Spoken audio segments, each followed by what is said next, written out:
Այն ազգը, որը չի հիշում իր պատմությունը, ապագան կառուցել հաստատ չի կարողանա։ Բարև ձեզ, եթերում պատմության դասերն են։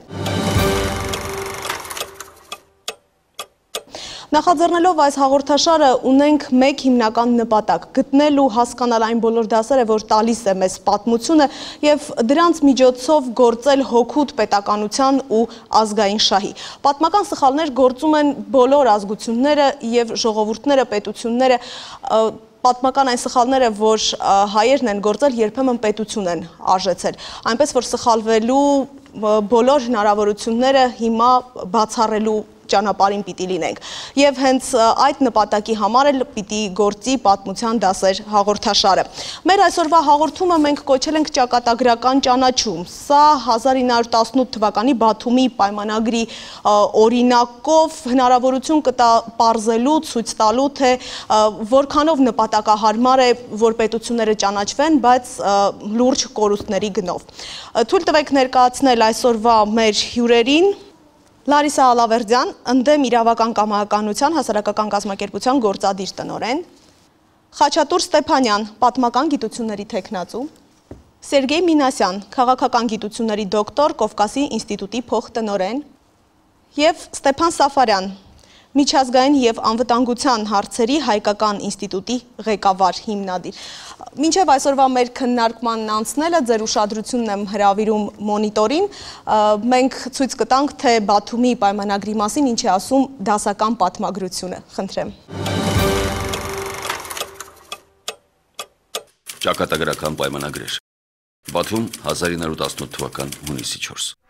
Թուրքերը հայերին տեղ տվեցին Սևանում լողանալու համար, բայց դուրս գալու չորանալու համար տեղ էլ չկար։ Գերմանացի դիվանագետի խոսքը ուղիղ իմաստով հենց այն էր, ինչ մնաց Հայաստանի առաջին հանրապետության կնքած առաջին միջպետական պայմանագրից հետո։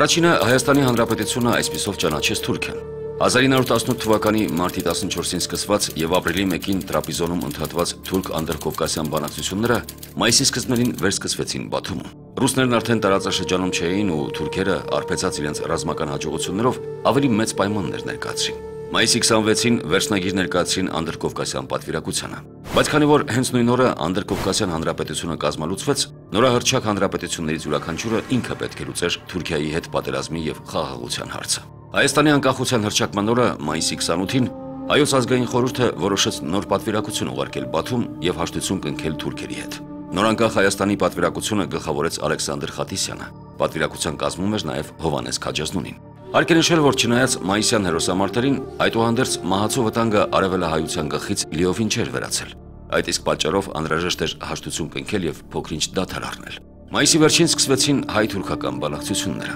Հունիսի 4-ին կնքվեց Բաթումի հաշտության պայմանագիրը Հայաստանի Հանրապետության և Օսմանյան Թուրքիայի միջև։ Պարտադրված ակտ ռազմական գերակշռություն ունեցող Թուրքիայի կողմից ստորագրված Անդրկովկասում թուրքերի հարձակման պայմաններում։ Բաթումի պայմանագիրը 14 հոդված ուներ։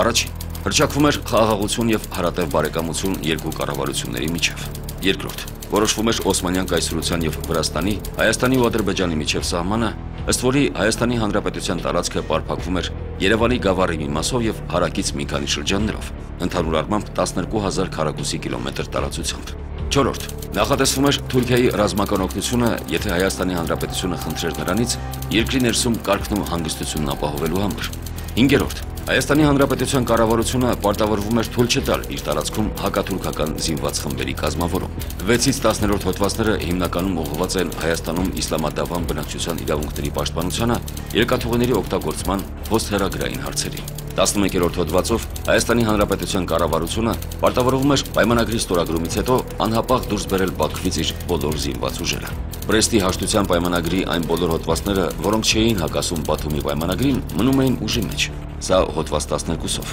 Պայմանագրի վավերացման պայմանները սահմանվում էին 14-րդ հոդվածով։ Բաթումի պայմանագրով Թուրքիան զավթեց ոչ միայն Արդվինը, Կարսը, Արդահանը, Օլթին, Կաղզվանը, Ախալքալաքը, Ախալցխան, այլև ամբողջ Սուրմալուի գավառը, Ալեքսանդրապոլի և Էջմիածնի գավառների 3/4-ը,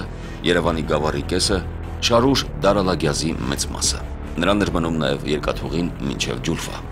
Թուրքական կառավարությանն իրավունք էր վերապահվում Հայաստանում ունենալ իր ռազմական կոմիսարները, որոնք հետևելու էին խճուղային ճանապարհներով թուրքական զորքերի անարգել փոխադրումներին։ Հայաստանի առաջին հանրապետությունը առաջինը ճանաչում է Թուրքիան։ Արդյոք արժե ճանաչման համար այդպիսի գին վճարել։ ինչ են ցույցում պատմության դասերը։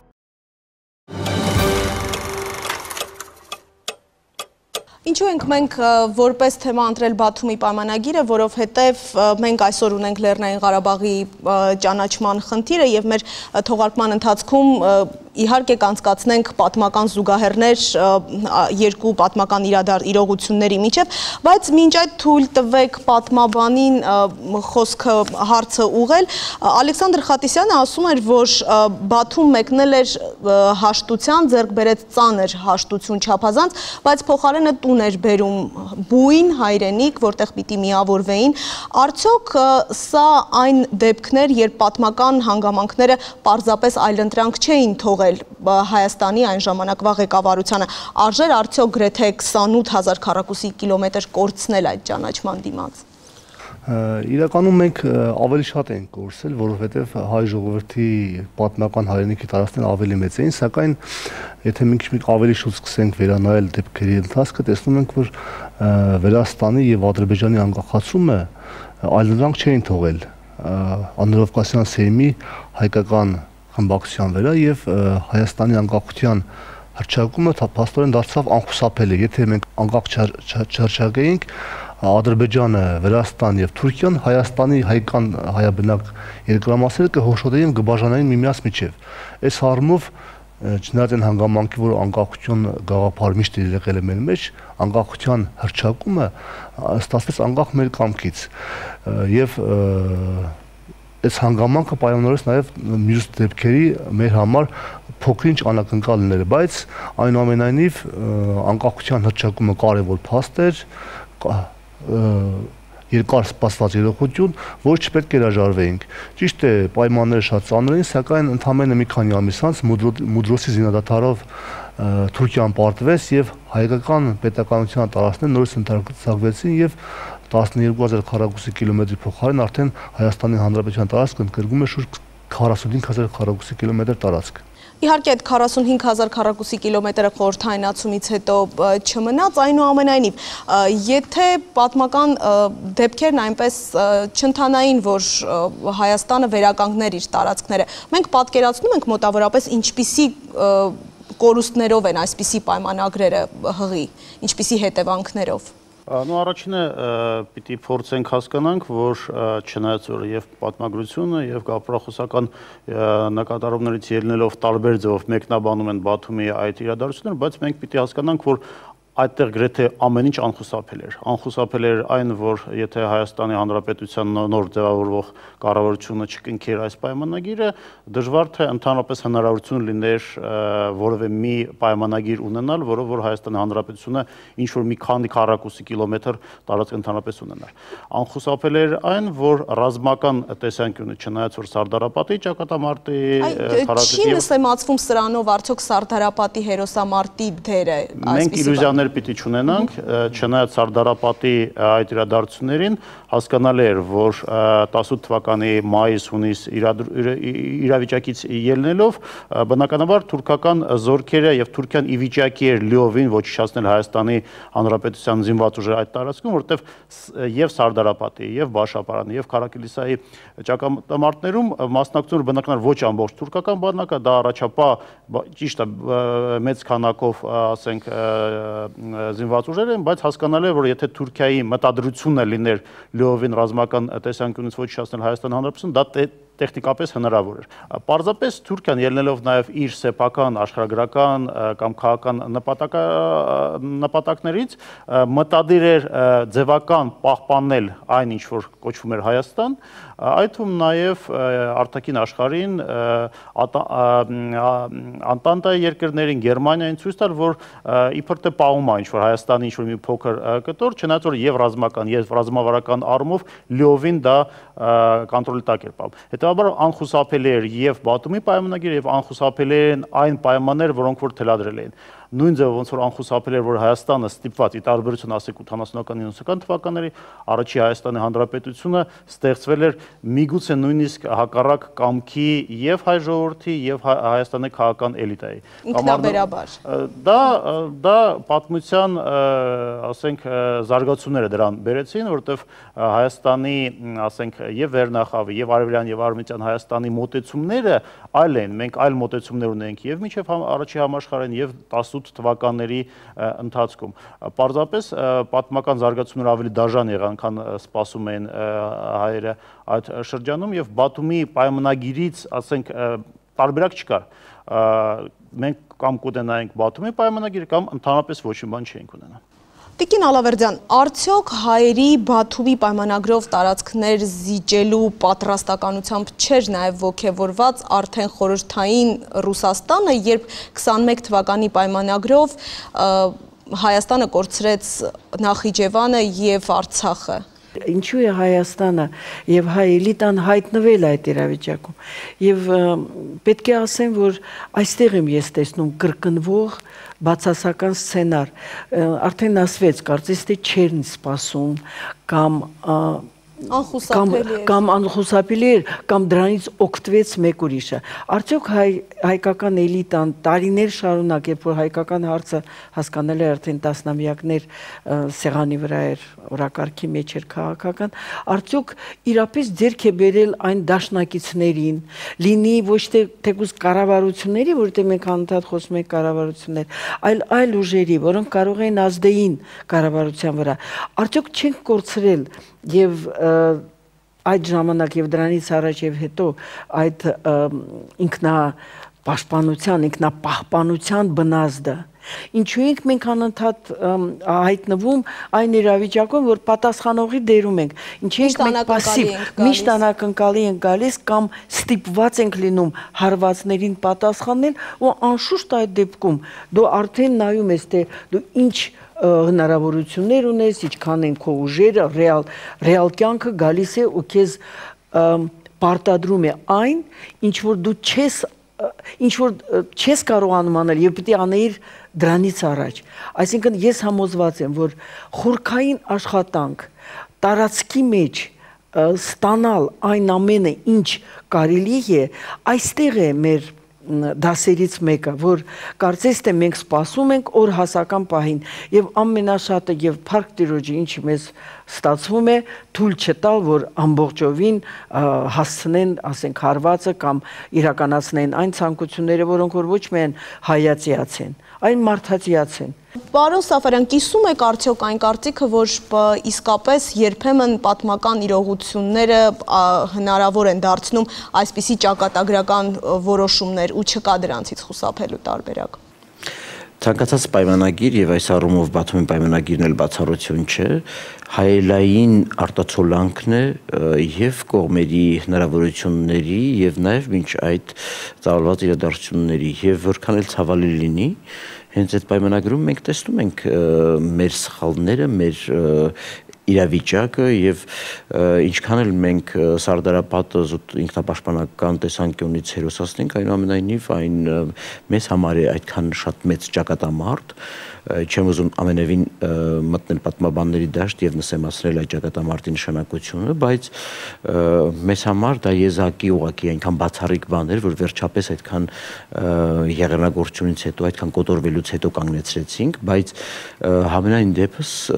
մենք ֆիքսեցինք այնքան, որքան թույլ էին տալիս մեր ուժերը եւ որքան մեզ օգնել էին մեր սխալները այս առումով Օսմանյան կայսրության մեջ լինելու ընթացքում։ Ես ուզում եմ ասել, որ երբ խոսում ենք այլընտրանք լինելուց կամ անխուսափելի լինելուց նման զարգացումների, միշտ հիշենք մի բան, մենք թերևս ի նկատի չունեցանք ինչպես շատ ուրիշները, որ Օսմանյան կայսրությունը ինքը կործանման փուլում գտնվող մի բան էր, որի ավերակների տակ կարող էինք մենք մնալ, թերևս դաս մեկ, որ պետք է քաղենք մեկ ընդմիշտ։ Մենք երևի թե շատ վատ հաշվարկեցինք մեր դաշնակիցների թուրքերի եւ նրանց հուսալիության վրա, հա, երբ այսօր նույն թուրքական կառավարությունը փորձում է ներկայացնել, որ ռուսները մեզ օգտագործեցին, մենք շատ դեպքերում ասում ենք, որ ռուսները մինչև վերջ դեր չկանգնեցին, թերևս հենց հասկանանք, որ պատմության այս բոլոր շերտերի մասին է եւ այս բոլոր դասերի մասին է, որ սխալների մասին է, որոնք մենք թույլ տվեցինք եւ ահա մենք չէինք կարող այդպիսի քաղաքականությունից հետո ունենալ ավելի լավ բան, քան Բաթումի պայմանագիրը, բայց ունեցել ենք մենք այլընտրանք, ես կարծում եմ կարող էինք ունենալ, վարել ենք մենք կամ կատարել ենք այդպիսի փորձեր, ես չեմ կարծում, որ մենք արել ենք։ Մենք ցավոք սրտի այլընտրանք չունենք, փնտրեցինք այդ այլընտրանքը, բայց չունենք։ Մեր դաշնակիցը Ռուսաստանն էր, որ այդ բանին հեռու էր։ Ռուսաստանում խորհրդային կարգեր էին հաստատվել, իսկ Անդրկովկասը առանձնացել էր, որովհետև Թուրքիան պայման էր դրել հարթության համար անկախ Անդրկովկասը եւ Անդրկովկասը անկախ եւ հեռացավ։ Հայ ժողովուրդ Հայաստան ավելի հեռացավ Անդրկովկասից։ Հովանավոր խնդրելու խնդիր ունեինք։ Ադրբեջանը նոր կազմավորվող չենք կարող այդ հարցերը լուծել։ Չենք կարող։ Բաստ է դա։ Բայց ինչ մասին է խոսքը։ Ադրբեջանը գտել էր Թուրքիային դեմ հովանավոր, Վրաստանը Գերմանիային։ Այդ ժամանակ Գերմանիայի զինվորական ներկայացուցիչը Վրաստանում ֆոն Լոսոնն էր։ Բաթում բանակցությունների ժամանակ հայկական պատվիրակության ղեկավարները փորձեցին համոզել ֆոն Լոսովին, որ Գերմանիան ինքը նաև Հայաստանի համար հովանավոր լինի, բայց ֆոն Լոսովը ասաց, որ դա թուրքերի կողմից առարկության կհանդիպի եւ բացի այդ պետք է խոսեմ գերմանիական կառավարությունով, միգուցե գերմանիական կառավարությունը համոզեր թուրքերին, որպեսզի Հայաստանը նույնպես գերմանիական հովանավորության տակ մնի, բայց դա ժամանակ էր պահանջում, որը ոչ ստացվեց։ Ինչ վերաբերվում է, որ Ադրբեջանը գտել է Թուրքիային, ես կարծում եմ դա պատմաբանների իներցիան է կամ սովորությունը, որ այդպես են ասում, իրականում պետք է հստակեցնենք, որ բավականին լուրջ փաստաթղթեր կան, որոնք որ ապացուցում են, որ Թուրքիայի կողմից ստեղծվել է Ադրբեջանը, որպես առաջի մինչ Կիպրոսյան դեպք, այսինքն ստեղծել թուրքական, այո, թուրքական պետություն, ոչ Թուրքիայի կամ Օսմանյան միջև անգամ այդ կայսրության տարածքի վրա, այսինքն կորցնելով մի մասը այնտեղ, որտեղ ինքը կորցրել է, անմիջապես արվել է քայլ, որ ձեռք բերվի մի այլ տարածք, որը որ թուրքական պետություն է։ Գիտեք, երբ որ խոսում ենք մենք, ինձ համար արդեն իսկ խնդիրը առաջացնում այդ ասածը, որովհետև պիտի նույնպես անկեղծ լինենք, որպես գործոն մենք գոյություն չունենք, որպես քաղաքական, միգուցե որպես ռազմական, ինչ որ կային զինված ուժերին, կային ինքնապաշտպանական ջոկատներ, բայց որպես, ասենք, այդ աստիճանի քաղաքական գործոն, սուբյեկտ, որը որ գոնե, ասենք, միջև, ասենք, Ռուսաստանի կործանումը, որը որ ինքնուրույն գործողություններ անում, դա չկար։ Պայմանագիրը միայն ամրացրեց այն ռազմաքաղաքական իրականությունը, որը որ ստեղծվել էր այդ ժամանակ։ Մենք ունեինք ժամանակ, երբ որ մենք պետք է ստեղծեինք այնպիսի իրավիճակ, որ դառնայինք, եթե ոչ լիարժեք եւ ասենք թե հավասարազոր Թուրքիային կամ Ռուսաստանին միջազգային հարաբերությունների սուբյեկտ, ապա գոնե մենք փնտրեինք այն ճանապարհները, որով մենք մեզ համարել է անակնկալ ձևով չհայտնվեինք միայնակ այդպիսի դաժան իրավիճակի հետ։ Այն, որ իրավիճակը դաժան էր եւ հնարավոր է արդեն այդ իրավիճակային, այդ սիտուատիվ իրավիճակի մեջ այլընտրանք չկար, ես կարող եմ չվիճել։ Խնդիրը ինձ համար բոլոր դեպքերում դա հստակ քաղաքական ստրատեգիայի բացակայությունն է հայ էլիտայի մոտ։ Շատ կարևոր է, որ ժողովուրդը արել է ամեն ինչ, էլի պետք է զուգահեռներ անցկացնեմ, այսինքն կարողացել է պահպանվել, պաշտպանվել որպես ազգ։ Թուրքիան ունի շատ հետաքրքիր Թուրքիայում քաղաքական էլիտան, շատ հետաքրքիր մտածելակերպ։ Իրենց երկարաժամկետ ծրագիրը դա 500 տարի է իմ համոզմամբ։ Միջնաժամկետը 300 տարի, կարճաժամկետը 100 տարի։ Ես համոզված եմ հայկական էլիտան չի ունեցել երկարաշունչ ստրատեգիա, անգամ տարբերակներ, որ ինչ պետք է արվեր։ Հայաստանի քաղաքական էլիտան, եթե ասենք, 19-րդ դարի երկրորդ կեսից իրականում միջև Իրականանք, որ հոգևորականներն էին հիմնականում քաղաքական որոշումներ։ Գոյություն չունի որպես պետություն։ Չէ, որպես պետություն չեմ ասում։ Չէ, պետության հետ չի, դա նույնացում պետք չի անել, որ կա պետություն, կա քաղաքական էլիտա։ Ես բերեմ իսրայելական, չէ, Իսրայելի օրինակը բերեմ այդ դեպքում։ Այսինքն քաղաքական էլիտան պարտադիր չէ ծնվի պետության մեջ։ Քաղաքական էլիտան չի անպայման դա ձևավորվի ղեկավար խավ։ Չէ, դա օրենքներ պատմական եւ քաղաքական զարգացման։ 19-րդ դարի վերջին ազգայնազգայական շարժմանը զուգընթաց եւ խնդիրը դրված Օսմանյան կայսրության տարածքում ինքնավարություն, ռուսական կայսրության տարածքում ինքնավարություն։ Սկզբնական շրջանում անկախության խնդիր չի դրվել։ Ինքնավարության խնդիրը դրվել հաշվի առնելով արկա մի շարք հանգամանքներ՝ Ռուսաստանի հզորություն, Օսմանյան կայսրության հզորություն։ Եվ դրանով պայմանավորված օրվա ազգայնազգայական շարժման ղեկավարությունը առաջնորդ բոլոր ազգային կուսակցությունները, Դաշնակցությունը, Հնչակյանները, Արմենականները։ Արմենականները անկախության են ձգտում, բայց թույլ էր կուսակցությունը որպես այդպեսին։ Այլ խնդիր է, որ 1914-18 թվականներին համաշխարհային պատերազմը շատ բան փոխեց։ Մենք էլ հիմա անգեղծ ընկնենք, որ այդ դպրոցը չունեինք։ Նույնիսկ Վրաստանը դրա մասին եմ խոսում։ Այսինքն էլիտային չմեղադրենք։ Ոչ ոք այն ժամանակ փորձ ուներ եւ պատմությունը հետադարձ քննադատելը դա այդքան էլ հեշտ չէ։ Ես չքննադատեցի, ես փաստիչ ունեին, որոնք որ ռուսական պետական դումայում դպրոց էին անցել։ Մենք դա էլ չունեինք։ Տեսեք, երբ որ մենք ասում ենք եկեք փնտրենք դասերը, դա չի նշանակում փնտրենք սխալները։ Սխալներ փնտրել պետք է։ Չէ, սխալներ, տեսեք, ես սխալներ չէ։ Հաղորդում մի հատ հետաքրքիր ձևակերպեցիք, որ պետք չէ ընդդեմի սկզբունքով առաջնել, հանունի սկզբունքով պետք է առաջնել։ Այո, ես էլ եմ նույնն ասում։ Նույնիսկ Բաթումի պայմանագրի մեջ մենք հանուն պետք է փնտրել։ Ես էլի եմ ասում։ Ես թողնում եմ մի կողմ ընդհանուր առմամբ։ Ես այդ խոսում եմ նրա մասին, որ ինչն է թույլ տվել ունենալ Վրաստանին, միջև անգամ Ադրբեջանին, որը առաջի անգամ է մարդկության պատմության մեջ հայտնվել։ Մի րոպե, Ադրբեջանին ստեղծել են, հետևաբար ստեղծում են իր բոլոր մեխանիզմները։ Բոլոր դեպքերում ֆիքսենք միայն մի բան։ Մենք չենք ունեցել այն, ինչ որ ունեցել են հարևանները, որոնք ավելի հաջողակ էին։ Արդյոք սա չի կրկնվում այսօր։ Ես ասում եմ, որ մենք պետք է իմանանք դասեր քաղեք, դասերը այսօր ինձ մի բան են ասում, որ մենք չենք ունեցել որոշ այնպիսի որակներ կամ լինի դա, ես չգիտեմ, նպատակներ։ Այսօր արդյոք մենք անում ենք այն ամենը, որ ունենանք այն գործոնները, որոնք մեզ կօգնեն չկորցնել Մենք այսօր էլ ասում ենք, այլընտրանք չունենք սրան։ Ես դրա համար եմ, ինձ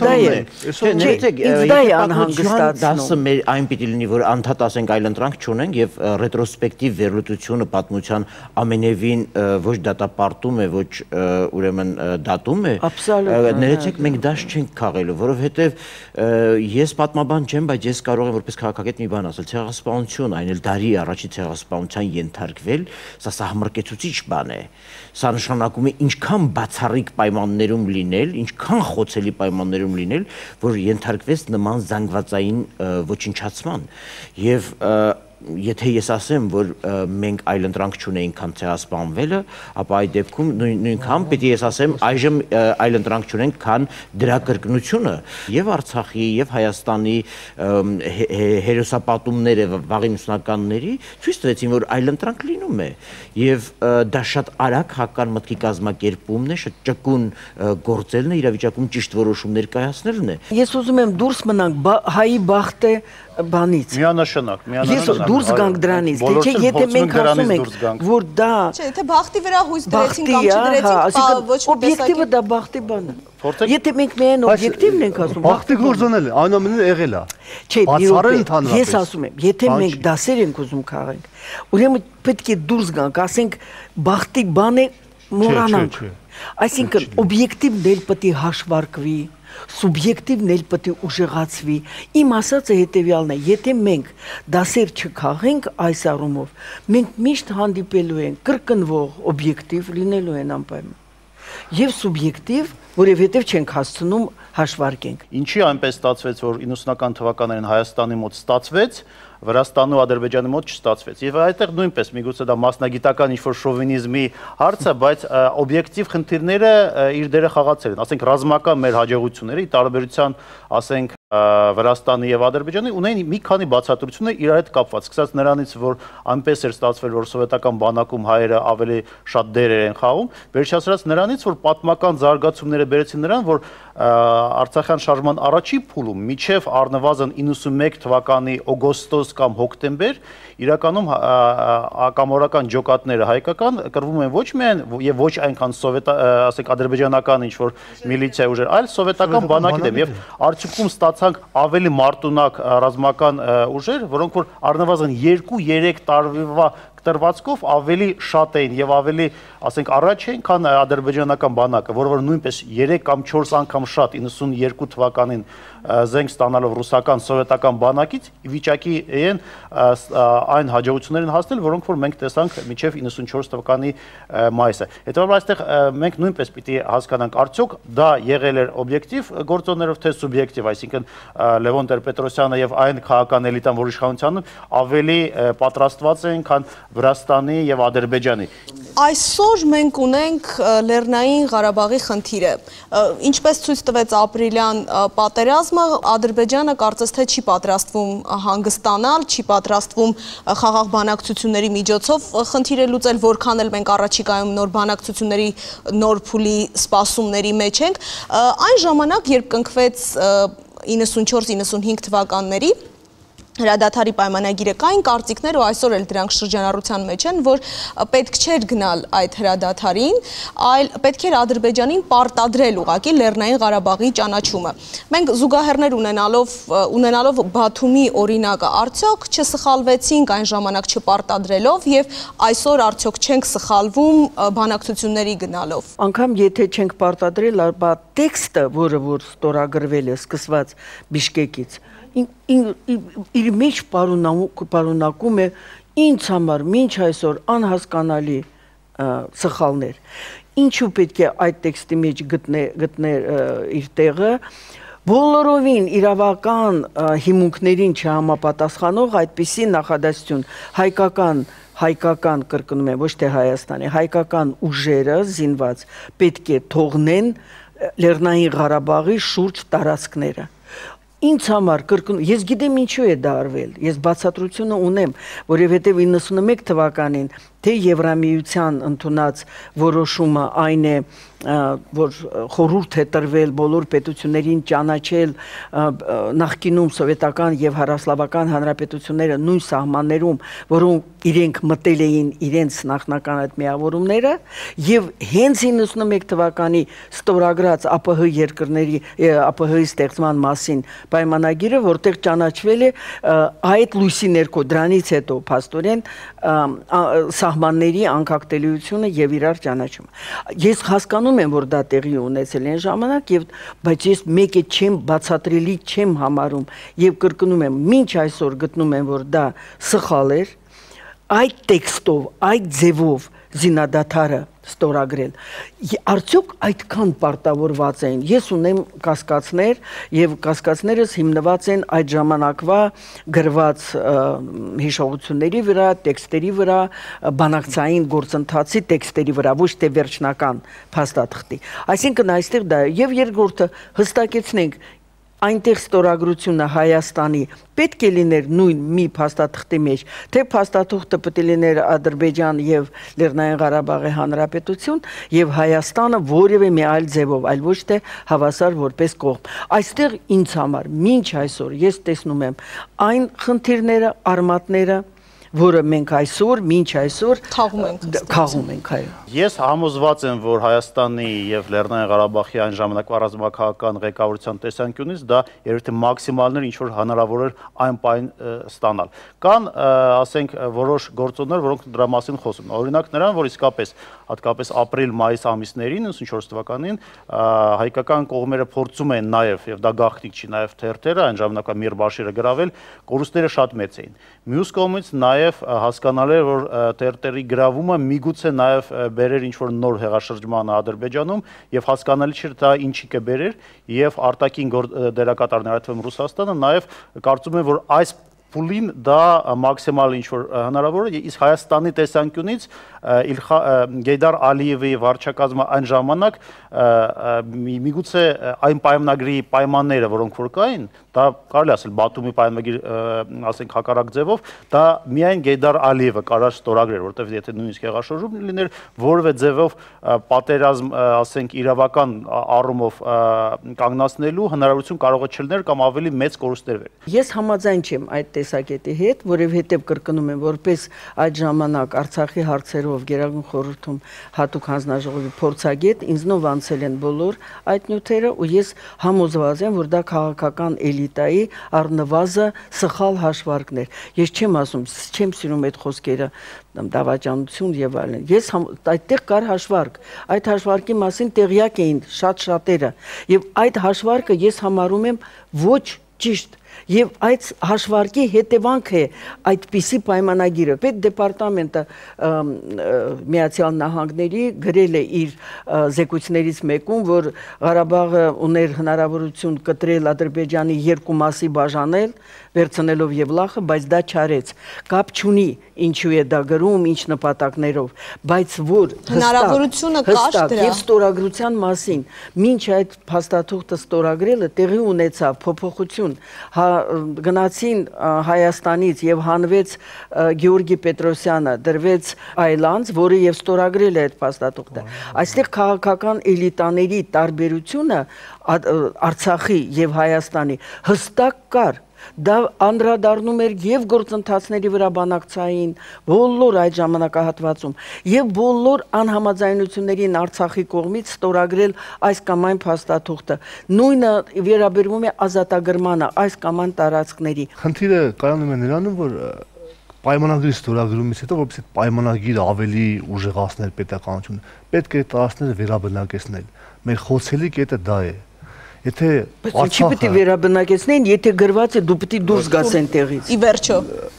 Չէ, տեսեք, եւ վերաբնակեցումը եղել է։ Մենք երկու փուլ ենք ունեցել, վերաբնակեցումը սկսվել է, Ալեքսան Հակոբյանը մեզ կարող է լսի,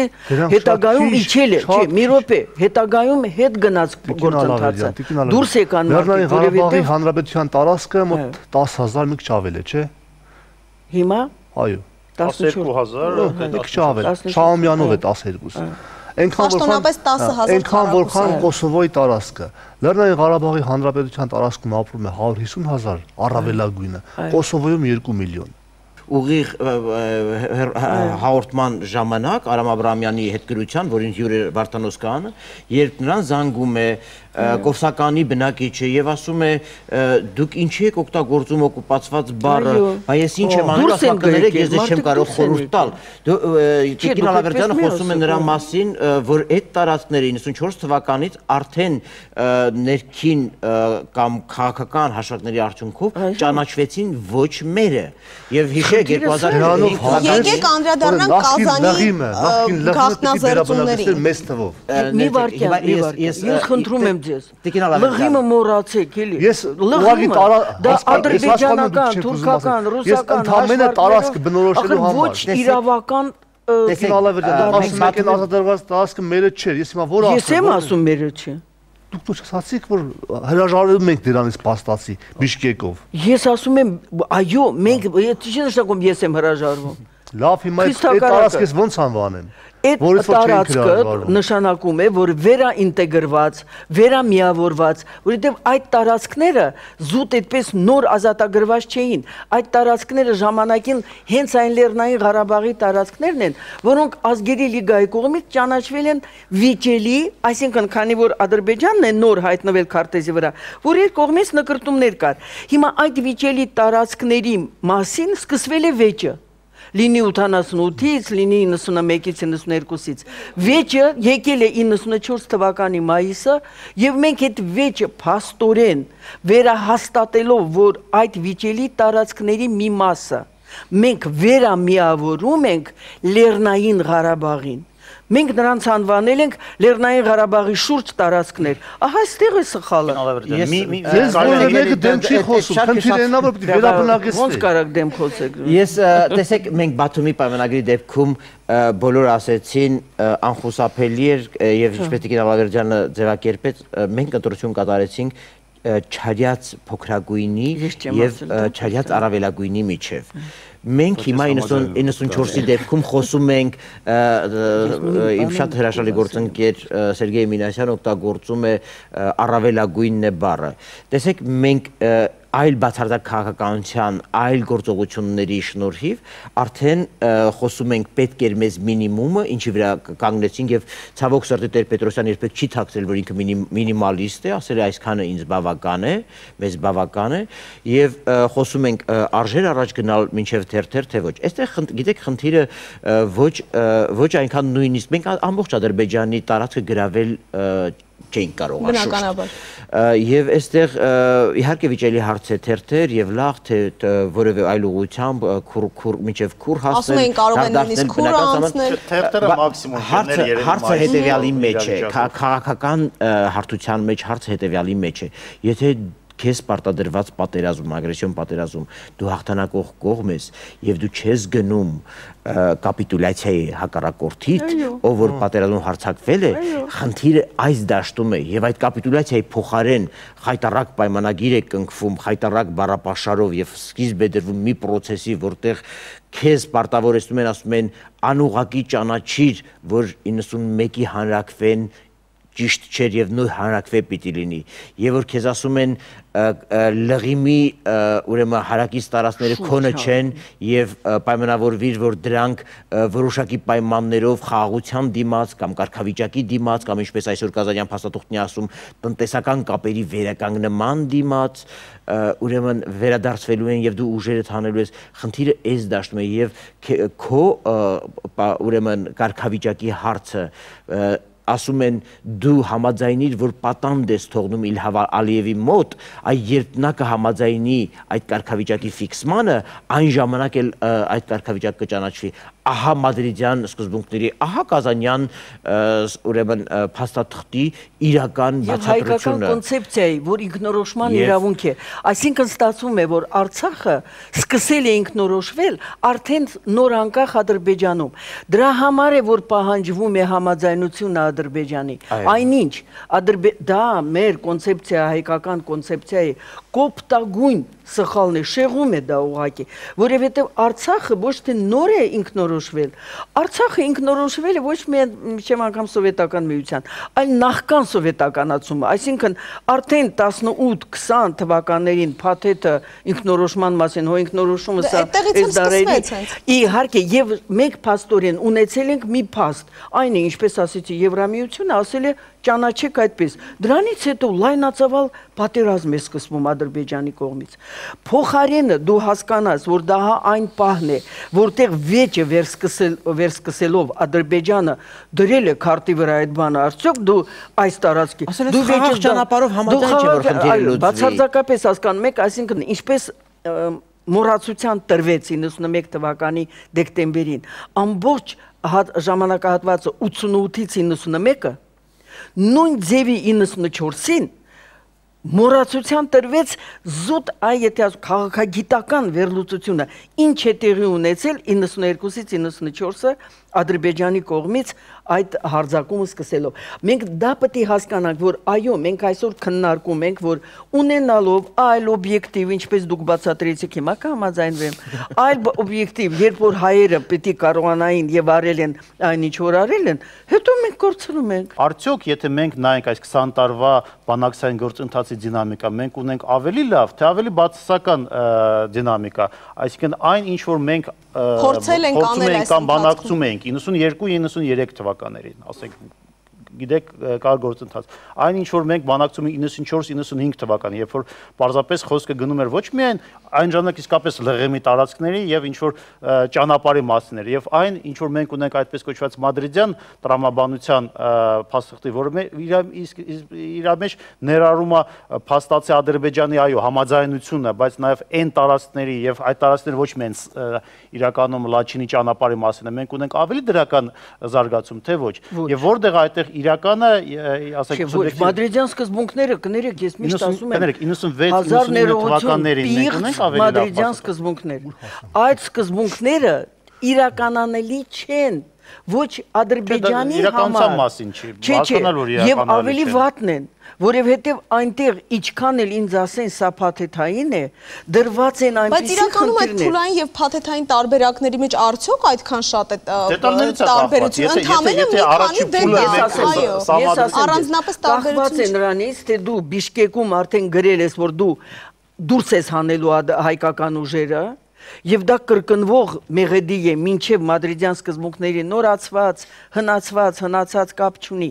Մենք տեսնում ենք, որ մեզ փաստորեն Ադրբեջանը ամեն անգամ որ իր խոսքը սկսում է, նա սկսում է նրանից, որ գրած է դու պետք է դուրս գայիր այս տարածքներից։ Մինչեւ 94 թվականին կարանք դա։ Այո, կարանք։ Հիմա դուք ինձ հարցրեցիք, ես պատասխանեցի։ Այո, կարող ենք։ Այո, ինչու։ Իրական է թե իրական չէ։ Ընդհանրապես, ինչու է դադարեցվել եւ ինչու օրինակ թույլ չեն տվել մյուս օրը 14-ին նշանակված Մարաղայի ազատագրումը, որովհետեւ նավթաուղի է այնտեղ գնում։ Այսինքն մենք այստեղ տեսնում ենք ինչպես մանրուքների մեջ, դետալների մեջ, այնպես էլ խոշոր կոնցեպցիայի մեջ։ Մենք տեսնում ենք, որ դա եղել է սխալ հաշվարկի արդյունք եւ հետագայում մենք ընկել ենք այն ծողակը, որը մենք մեզ համար հենց ստեղծել ենք։ Ստատուս քվոյի փոփոխության խնդիրը Հայաստանի ձեռքում չէ։ Հայաստանը միայնակ չի որոշելու ստատուս քվոն փոխվելու է թե ոչ։ Եւ հետեւաբար, եթե այսօր լուրջ ճնշումներ չկան կյանքի կոչելու այս վտանգավոր ծրագիրը, մտածեք, թե ինչ է լինելու, ինչ կարող է լինել այն ժամանակ, երբ աշխարհաքաղաքական գործոնները դասավորվեն այնպես, որ մեզ պարտադրեն արդեն կատարել այն, ինչ որ գրված է։ Եվ ցավոք սրտի մենք տեսնում ենք, որ արդեն այդպիսի պարտադրանքներ ավելի ուղղակի են կիրառվում եւ